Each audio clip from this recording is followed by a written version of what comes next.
Amém. Queria compartilhar com você uma mensagem nessa noite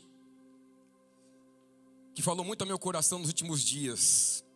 Nesse final de semana, eu tive a oportunidade de ir para o interior de São Paulo, aqui pertinho, Itupeva, na casa da minha irmã. Sabe, nós ficamos alguns dias ali. Ela saiu de férias e pediu para a gente ficar cuidando dos cachorrinhos dela. Então a gente foi dar uma força para ela também lá. E ela se mudou recentemente para uma casa nova.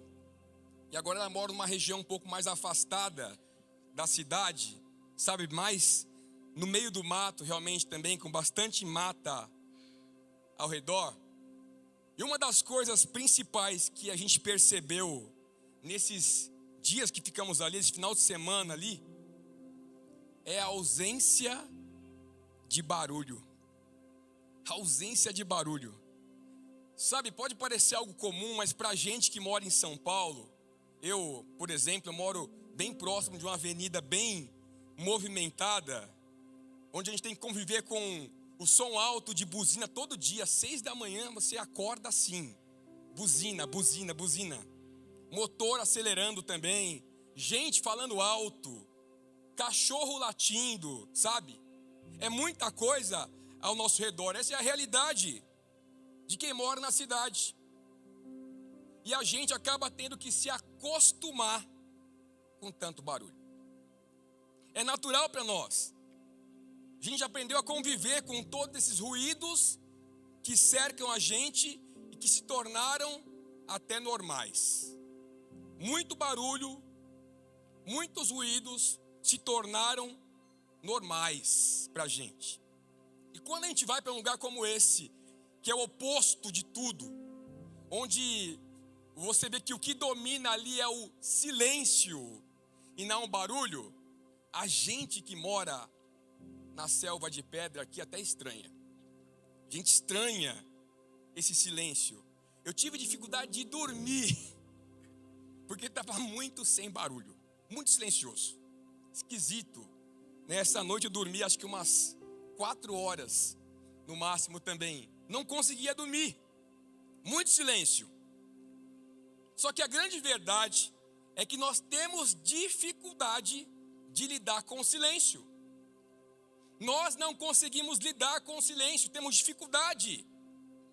Nós nos acostumamos a ter sempre barulho ao nosso redor. Quer ver uma coisa? Você entra no carro e a primeira coisa que você faz é ligar o seu som. Você chega em casa e a primeira coisa que faz é ligar a sua TV. A gente é assim. Nós temos dificuldade até de ficar em silêncio ao lado de uma outra pessoa, que é estranho para nós. Ficar em silêncio. E mais, você vai para Deus, para ter o seu tempo de oração, de devocional, de leitura da palavra. O que você faz? Você bota aquele padzinho de fundo para preencher o ambiente, porque você não consegue ficar sem barulho. Nós nos acostumamos com todo esse barulho e a gente se esqueceu do que significa o silêncio. O que significa o silêncio? Sabe, existe algo de muito valor no silêncio, algo de muito poderoso no silêncio. O silêncio pode nos ensinar muita coisa. É por isso que hoje eu quero falar com você sobre isso, sobre silêncio, mas sobre o silêncio de Deus. Esse é o tema da mensagem dessa noite, o silêncio de Deus. Amém? Os estudiosos da Bíblia vão chamar, tradicionalmente, o silêncio de Deus de o período interbíblico ou intertestamentário. É aquele período lá que acontece entre o Antigo e o Novo Testamento. E é nesse período que o povo de Israel, ele viveu debaixo de pelo menos 6 governos distintos. Governo persa, depois veio o governo grego, o governo egípcio em seguida, o governo sírio. Aí eles tiveram uma independência parcial pela Síria, que cederam a eles. E por fim, o governo romano. E dentro desse período aí também foram cerca de 400 anos que também são conhecidos como os 400 anos de silêncio. 400 anos de silêncio, porque a tradição judaica vai dizer que Deus não se revelou mais pelos profetas como fazia antes no Antigo Testamento. Então, aparentemente, a voz de Deus não era mais ouvida pelo seu povo. Esse é o período interbíblico. Sabe, algumas pessoas vão dizer que o contrário de amor é o ódio. Mas não é o ódio. O contrário de amor é a indiferença. Indiferença. Porque o ódio ainda revela que existe alguma conexão emocional. Mas a indiferença é a rejeição de qualquer envolvimento com a outra pessoa. É quando já não existe mais nenhum movimento, nenhuma ligação. E talvez seja assim que o povo de Deus se sentiu nesses 400 anos de silêncio, rejeitado por Deus.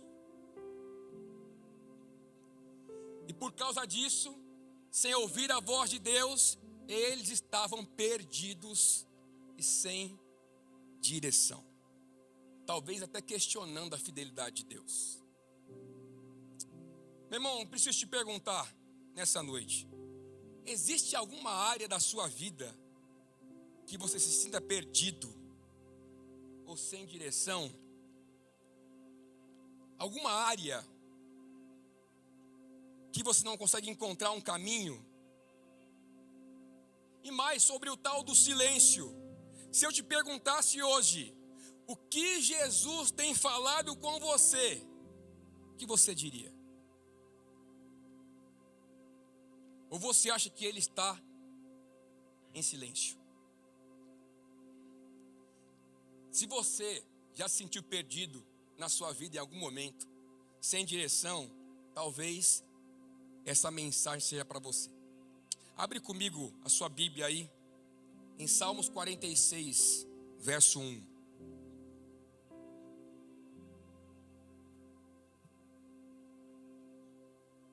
Salmos 46, verso 1. Vamos ler todo ele. Verso 1 em diante. O texto diz assim: Deus é o nosso refúgio e nossa força. Amém? Sempre pronto a nos socorrer em tempos de aflição. Portanto, não temeremos quando vierem terremotos e montes desabarem no mar. Que o oceano estrondeie e espumeje, que os montes estremeçam enquanto as águas se elevam. Um rio e seus canais alegram a cidade de nosso Deus, o santo lugar do Altíssimo.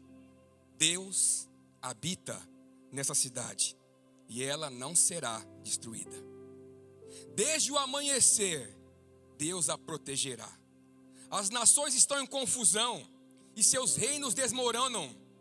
A voz de Deus troveja e a terra se dissolve. O Senhor dos exércitos está entre nós. O Deus de Jacó é nossa fortaleza. Venham, contemplem as gloriosas obras do Senhor.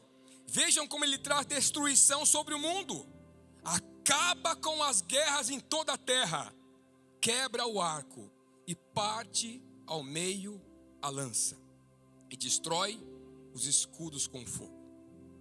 Aquietem-se e saibam que eu sou Deus. Serei honrado entre todas as nações. Serei honrado no mundo inteiro. O Senhor dos exércitos está entre nós.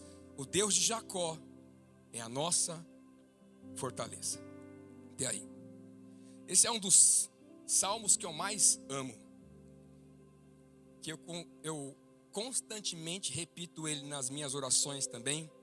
E o livro de Salmos, ele foi escrito para ser um tipo de livro de orações para o povo de Deus. E aqui no contexto histórico deste salmo em especial, ele trata de um período de muita tribulação para o povo de Deus, de um conflito muito grande que eles experimentaram. Ele fala possivelmente de um livramento poderoso de Deus, quando Jerusalém ela foi sitiada, cercada pelo rei Senaqueribe, pela Síria. Sabe, períodos de silêncio e de grande tribulação podem nos deixar ansiosos, sem esperança. Mas a pergunta dessa noite é: o que fazer quando parece que eu não estou ouvindo nada? O que fazer quando parece que eu não estou ouvindo nada? Quando o silêncio chegou, quando tudo parece confuso, quando eu não sei a direção, o que eu posso fazer? Queria compartilhar com você 3 ensinamentos que Deus colocou para o meu coração. Quero compartilhar com você. Primeiro ponto: fique com aquilo que você já ouviu. Fique com aquilo que você já ouviu. Salmos 46, verso 1 e 2 diz assim: Deus é nosso refúgio e nossa força, sempre pronto a nos socorrer em tempos de aflição. Portanto, não temeremos quando vierem terremotos e montes desabarem no mar. Sabe um fato engraçado? A minha esposa, ela acha que consegue chegar em qualquer lugar por causa da memória dela. Quem conhece a minha esposa aí, sabe que a memória dela não é tão confiável assim. Mas ela é desse jeito, ela está no carro comigo, eu sei onde eu estou, vai por aqui. Eu já vim aqui faz uns 10 anos atrás, eu sei chegar. Então ela confia na memória dela. E eu sou o contrário, eu vou na padaria de GPS. Todos os dias, quando eu venho para a igreja, eu coloco sempre o GPS. Sei o caminho de cor, sei onde a padaria está também, mas sempre uso o GPS. E por quê? Porque a referência dela, da Andiara, minha esposa, é a memória dela. A minha é o GPS. E o fato é que a referência que nós temos é capaz de nos conceder a confiança e a força que nós precisamos para chegar ao nosso destino. É por isso que no texto que nós lemos aqui, o salmista disse: Deus é. Deus é o nosso refúgio e a nossa força. Ele não disse Deus possivelmente seria. Ele não disse Deus será o nosso refúgio. Ele disse Deus é. Deus é. Ele foi capaz de dizer isso porque sabia qual era a sua referência. O Deus que havia livrado Israel anteriormente em muitas batalhas e tinha dado ao povo tantas promessas, era capaz de fazer aquilo de novo. Essa era a referência do salmista. Então entende algo: o silêncio de Deus, ele é um convite para refletirmos sobre o que já sabemos sobre Ele. Às vezes nós ficamos tão focados em ouvir algo novo da parte de Deus. Nós queremos algo novo, algo fresco, que nós nos esquecemos do que Ele já disse. O silêncio de Deus, meu irmão, pode ser um convite para voltarmos às promessas que já recebemos de Deus. Quais são as promessas que você já ouviu dele? Você se lembra pelo menos de uma?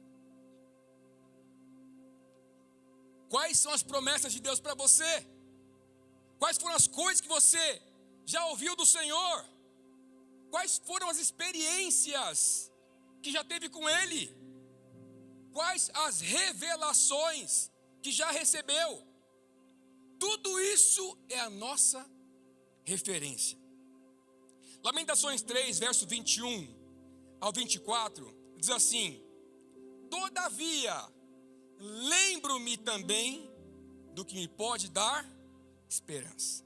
Graças ao grande amor do Senhor é que não somos consumidos, pois as suas misericórdias são inesgotáveis.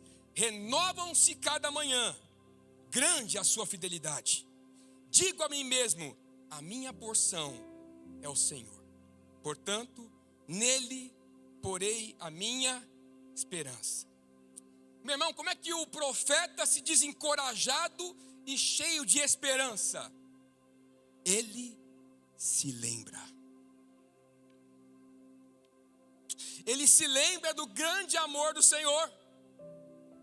Ele se lembra que as misericórdias de Deus, elas não têm fim.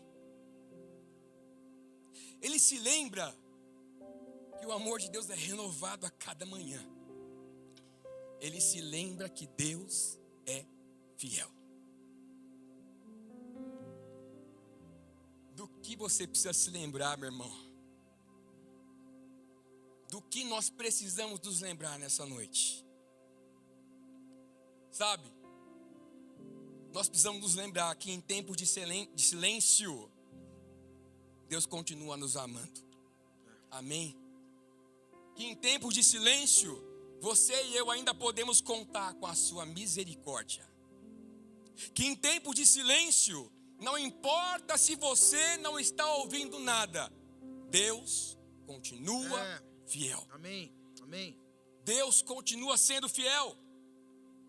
E o verso 2 do texto que nós lemos diz assim: portanto, não temeremos quando vierem terremotos e montes desabarem no mar. Sabe o que isso significa para nós? Lembrar de quem Deus é, lembrar das suas promessas, do que Ele tem para nós, quebra a influência do medo na nossa vida. Quero te encorajar a se lembrar das promessas de Deus para você, porque elas são o combustível e a referência que nós precisamos para continuar. Porque o Deus que livrou você outras vezes é capaz de fazer de novo. Amém? Então, em momentos de silêncio, nós devemos continuar firmes naquilo que já sabemos sobre Deus. A fé que nós temos tem que ser baseada naquilo que Ele já disse e naquilo que Ele já fez por nós. Amém? Então, primeiro ponto, fique com aquilo que você já ouviu em tempo de silêncio. Segundo ponto, em tempo de silêncio, tenha conselheiros verdadeiros. Tenha conselheiros verdadeiros. O verso 6 e 7 do texto base diz assim: as nações estão em confusão e os seus reinos desmoronam. A voz de Deus troveja e a terra se dissolve. O Senhor dos exércitos está entre nós, o Deus de Jacó é a nossa fortaleza. Meu irmão, minha irmã, o texto diz aqui que Deus tem uma voz. E quando Ele fala, a terra se dissolve. Mas, em momento de silêncio, onde aparentemente eu não sou capaz de ouvir essa voz, o que podemos fazer? Nós precisamos ser intencionais em ter conselheiros verdadeiros. Como é que a gente faz isso? De maneira prática, vivendo em comunidade. Nós precisamos aprender a valorizar a comunidade. Você precisa entender o que significa o ajuntamento do povo de Deus. É nesse lugar que nós encontramos conselheiros, vivendo em comunidade. Porque viver em comunidade, meu irmão, guarda isso para você, é uma questão de sobrevivência. Não é negociável. Para você que ama o Senhor, não é negociável. É essencial para cada um de nós. E quando nós entendemos isso, aí sim, quando você entende isso, aí sim, o corpo de Cristo se torna para você uma fonte de encorajamento e sabedoria. Porque no silêncio de Deus, nós precisamos de conselheiros que nos guiem com sabedoria, que nos guiem com discernimento. Isso é fundamental para nós. Provérbios 15, verso 22, diz assim o texto bem conhecido: onde não há conselho, os planos fracassam, mas com a multidão de conselheiros se estabelece. Meu irmão, minha irmã, Eu sempre olho para a Andiara aqui, eu lembro que ela fala minha irmã também, inclui as mulheres. Ela fica na minha frente aqui, não tem como eu esquecer de vocês. Meu irmão e minha irmã, quem são seus conselheiros? Quem são suas conselheiras? Onde estão eles? Para quem que você tem dado ouvidos? Sabe por que isso é importante? Porque a nossa vida é reflexo dessa resposta. A sua vida é reflexo de quem você ouve. Dos seus conselheiros. Das suas conselheiras. Tem tanta gente procurando sabedoria em lugares que só produzem confusão. Falei com uma irmã esses dias. Ela me disse que está passando por um grande problema na vida dela também. E ela me disse que começou a compartilhar das suas dificuldades com algumas pessoas. E ela se surpreendeu. Porque ela não sabia que tinham tantas pessoas diferentes ao redor dela. E cada um ofereceu um conselho diferente. Uma disse, que tal um banho de pipoca? Outra disse, que tal uma simpatia? Outra disse. E ela se assustou. Ela me disse, pastor, eu preciso voltar para a igreja. Preciso ouvir alguém que tem o Senhor. Onde estão os seus conselheiros? Sabe? Quero te lembrar que você não foi feito para caminhar sozinho. A gente tem esse ímpeto, né? De querer fazer as coisas de maneira solitária. Mas eu quero te lembrar, não tem carreira solo no reino de Deus. A nossa vida foi feita para ser vivida em comunidade. Só funciona quando nós estamos juntos. Não separados, não sozinhos. E é por isso que a comunidade e o discipulado são ferramentas tão poderosas para nos ajudarmos a discernir a voz de Deus. Mesmo quando parece que Ele está em silêncio. Por isso nós não nos cansamos de encorajar você a participar de um grupo de discipulado, de um GD. Porque é nesse lugar que você vai encontrar apoio, direção. Porque é a vida em comunidade, meu irmão, que nos ensina, que nos protege, que nos confronta, que nos traz direção. Não é outro lugar. É a vida em comunidade. É vivendo juntos que nós recebemos tudo isso. Provérbios 27, verso 17, diz assim: o ferro afia o ferro, assim o homem afia o rosto do seu amigo. Se a gente tem tentado viver a vida sozinho, a vida cristã, então possivelmente a gente ainda não entendeu o que é ser igreja. Está sozinho aqui? Tenho que te dizer, você não entendeu ainda o que é ser igreja. Não submeteu a sua vida a alguém, você não entendeu o que é ser igreja. Vida cristã só existe quando ela é vivida em comunidade. É nesse lugar, é na comunidade que nós somos afiados por Deus. Viver em comunidade, meu irmão, é escolher melhorar. Vou dizer de novo, viver em comunidade é escolher melhorar. É escolher crescer. Por isso é tão importante buscarmos conselheiros e conselhos de gente de Deus e de gente madura. Não é qualquer pessoa, amém? É gente de Deus e é gente madura que podem nos ajudar a discernir a vontade de Deus para a nossa vida. Meu irmão, nada contra psicólogo, psiquiatra, nada. São profissões abençoadas de Deus também. Nós encorajamos os irmãos também a irem por um caminho como esse, mas não tem nada como a presença de Deus para curar alguns traumas. Sabe por quê? Porque só Deus pode entrar em alguns quartos escuros da sua alma. Só Deus pode fazer isso.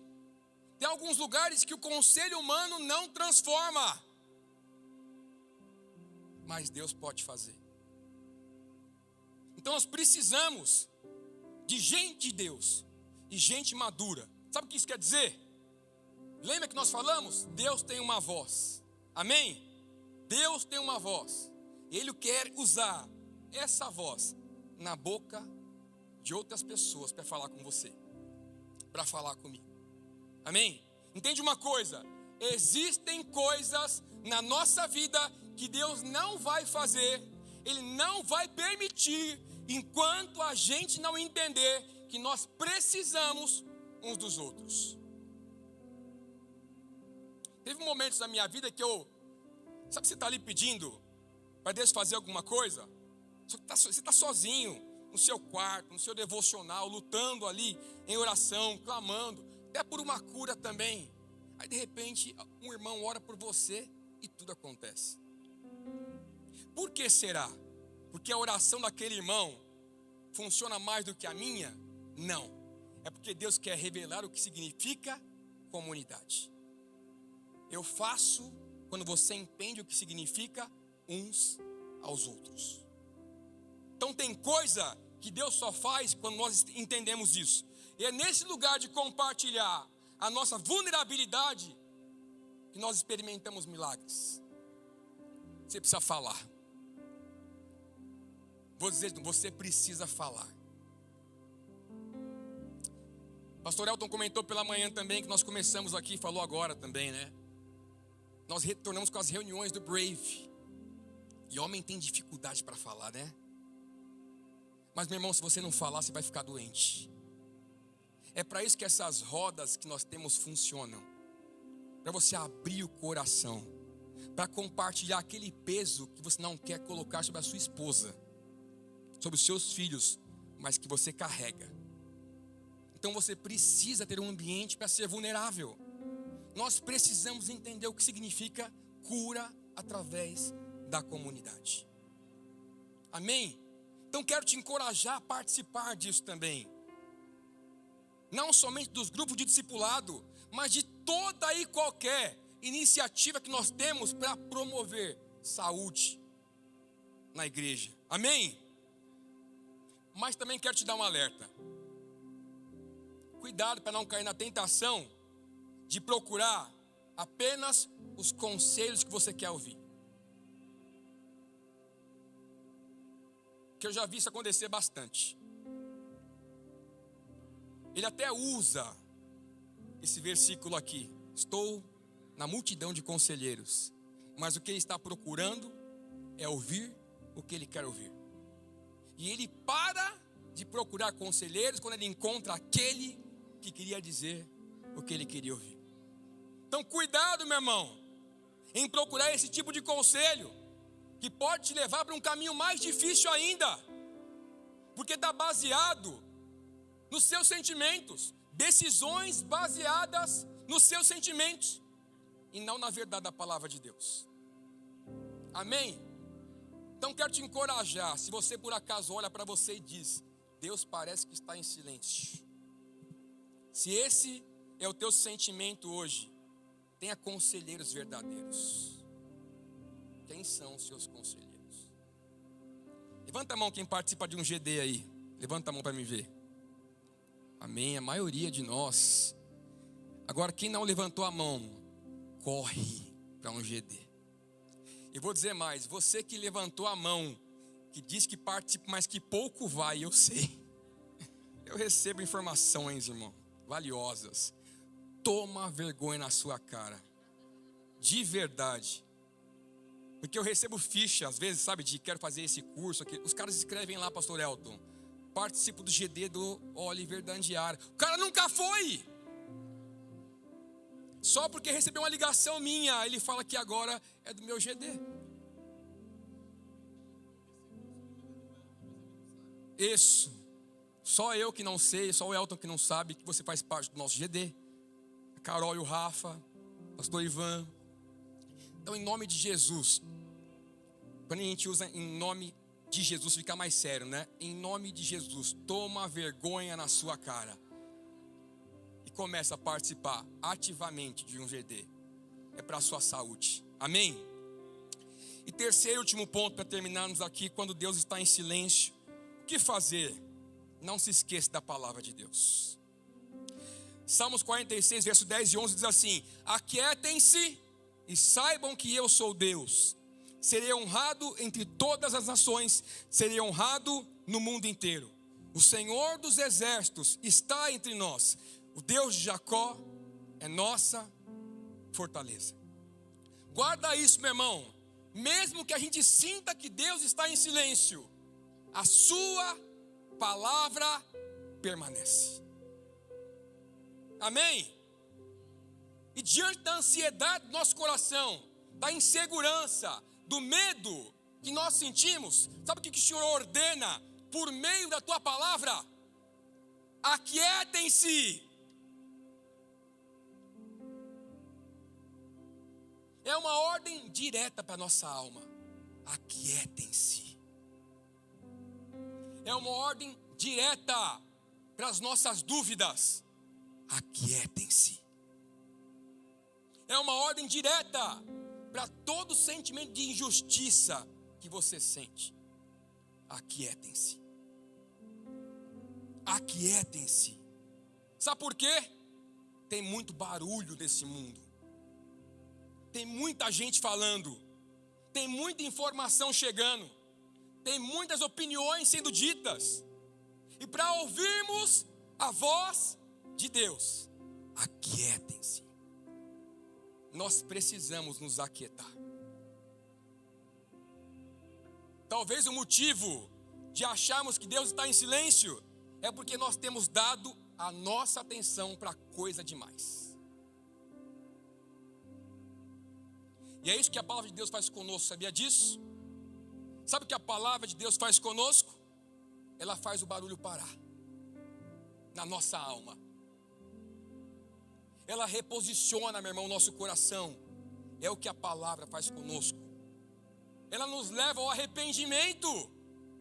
É o que ela faz conosco. A palavra traz paz. A palavra traz consolo. A palavra traz direção. Não é o que você quer?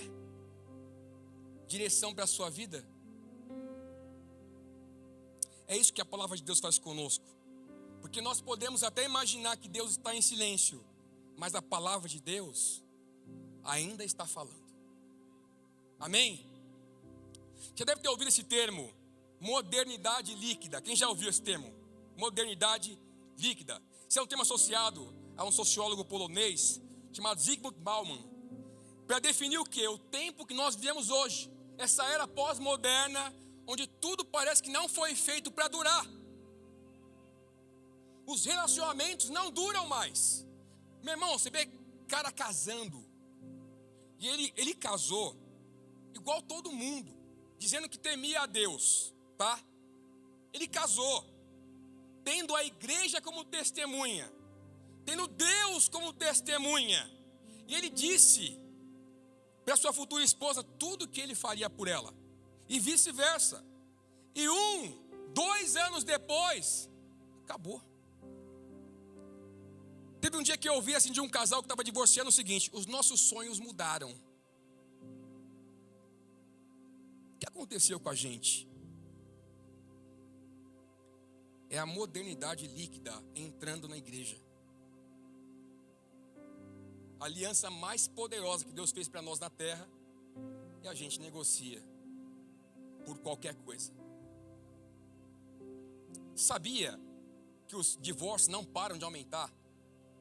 Está cada vez mais fácil se divorciar. Que os divórcios aumentaram consideravelmente na igreja. O que é isso? Falta de temor. Modernidade líquida. Relacionamentos não duram. Ideias não duram mais. Acontecimentos, tudo rápido demais. Tudo como água. Tudo muda rápido. Ninguém consegue segurar. Como água. Nada mais é sólido nessa sociedade. Mas, sabe o que continua sendo sólida? A palavra de Deus. Sabe o que continua firme e nunca muda? A palavra de Deus.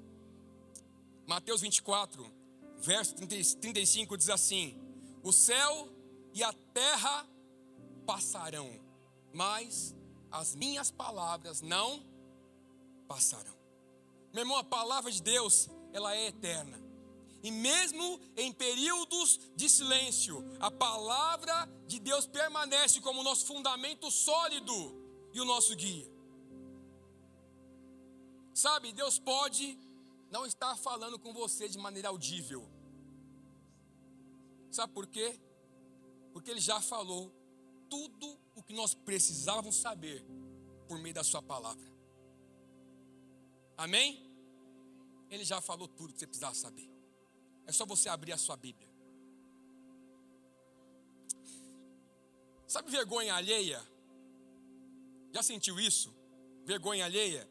É o que eu sinto quando eu começo a descer o feed e eu vejo alguns irmãos postando signo ou horóscopo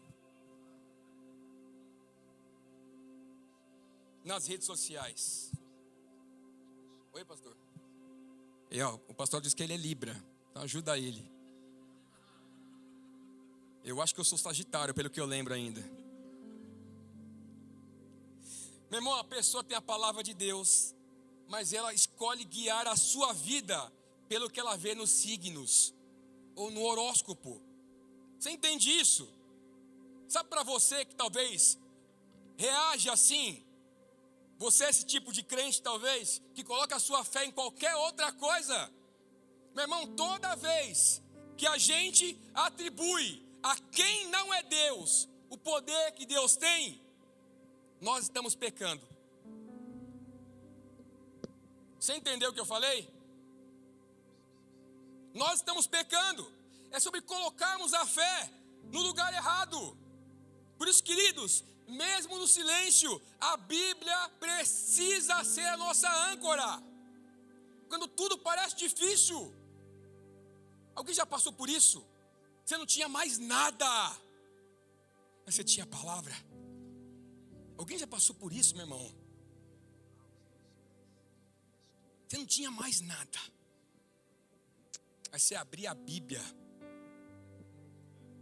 Deus consolava teu coração de um jeito que ninguém pode fazer. Ele não consertava nada, mas Ele só dizia: eu sei o caminho, você não sabe, eu sei onde você vai chegar. Amém? A Bíblia é a nossa âncora. Mesmo quando tudo parece difícil, nós precisamos nos voltar às Escrituras, nos lembrarmos das promessas dEle, nos lembrarmos da palavra de Deus, porque a palavra de Deus nunca falha, e ela nunca fica em silêncio. E como igreja nós valorizamos a palavra de Deus. Amém? Vamos de novo. Nós valorizamos a palavra de Deus. Amém.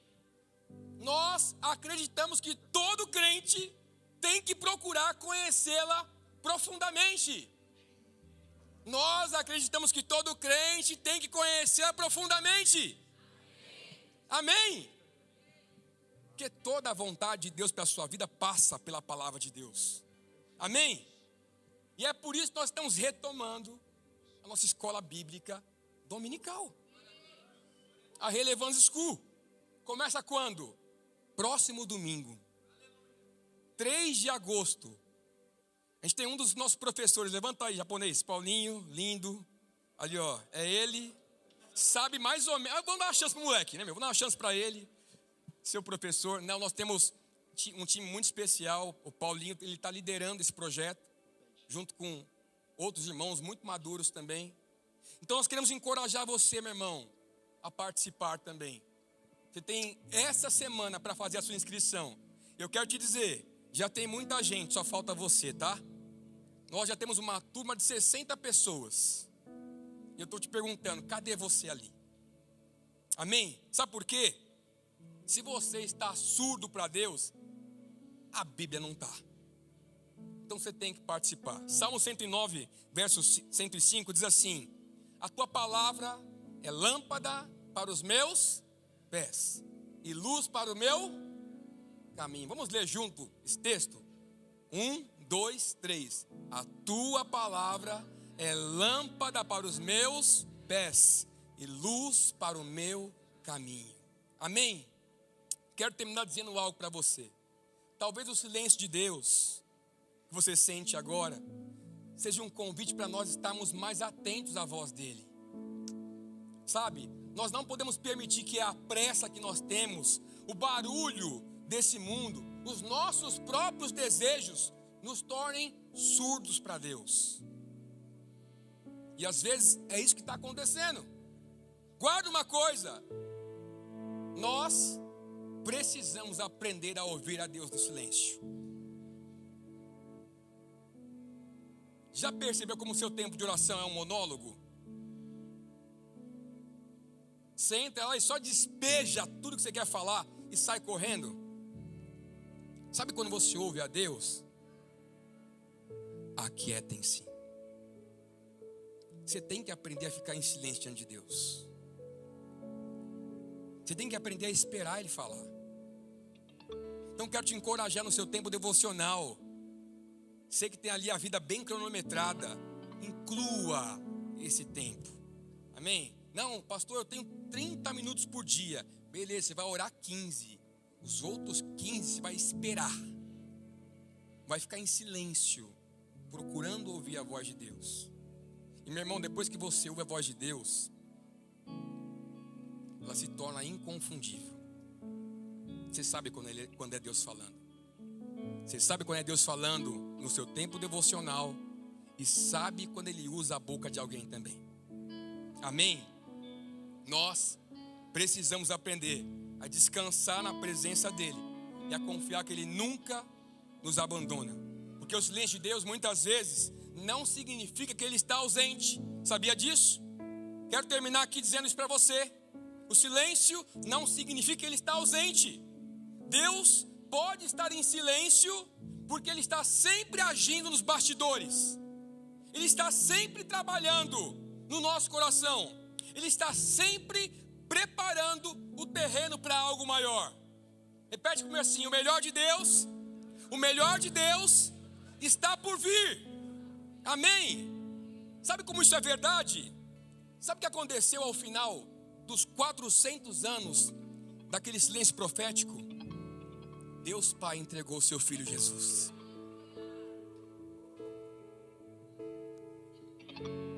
Você precisa entender o que silêncio significa. Quando o silêncio acabou, Ele entregou o melhor que Ele tinha. Porque o silêncio de Deus não é ausência, é preparação, meu irmão. Deus está preparando algo para você, para o seu caminho, para a tua família. Ele conhece teu destino. Ele sabe do que você precisa. Ele tem tudo nas suas mãos. E tudo que nos cabe é confiarmos nele. Nós não precisamos temer o silêncio de Deus. Quer dizer, que tal abraçarmos o silêncio de Deus? Abraçarmos o silêncio, reconhecer que Ele está trabalhando, mesmo quando nós não ouvimos nada. Essa palavra, meu irmão, é sobre eu e você aprendermos a confiar na soberania de Deus, a confiar que Ele nos ama totalmente, completamente, desesperadamente, a confiar que mesmo que pareça que Ele está em silêncio, Ele nunca está ausente. Amém? Feche seus olhos, quero orar com você.